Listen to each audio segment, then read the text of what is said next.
picked it up, picked me up with it, threw me around, smashed me into a tree, and then went back into its pond, taking my bike test gauge and the camera with it.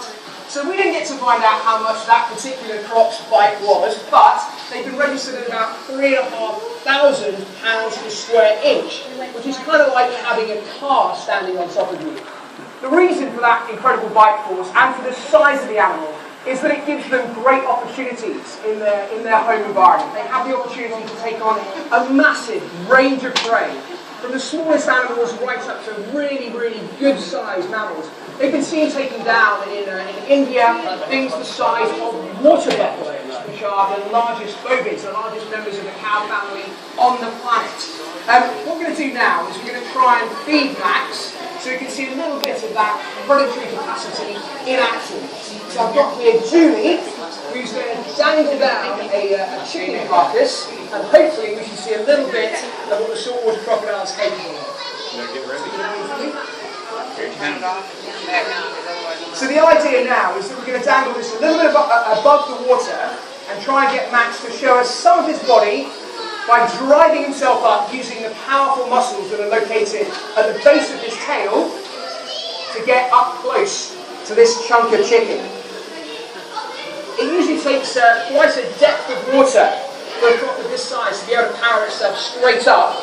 And it's something that you don't see very, very often in the wild, but when you do, it's incredibly impressive. And crocs, even ones the size of Max, have been known to leap out of the water and catch fruit bats or birds that have been roosting on the side of this lake. Right now, the guys who are down on the lower balcony are getting an absolutely first-class view of the crocodile. I'm guessing you guys above here can't see very much. And that's exactly how it would be if you were encountering a saltwater crocodile in the wild.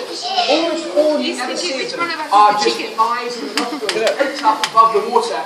And it's an immense bowl. Even one on an animal he's turning around now, we've got his interest. He's coming in, zoning in on the chicken. I think we are about to get a feed. Come on, Max.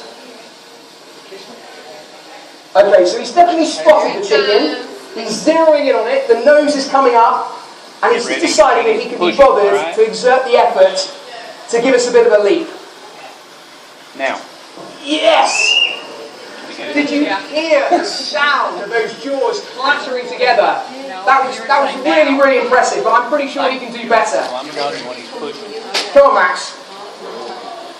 You can see that even for an animal of this size, he's very, very manoeuvrable. Max is around about 5 meters in length. Wow. And I wouldn't be surprised if he weighed 600 or 700 kilos. And yet he can turn on a dime to snap towards the meat. Crocs have several different methods of locomotion.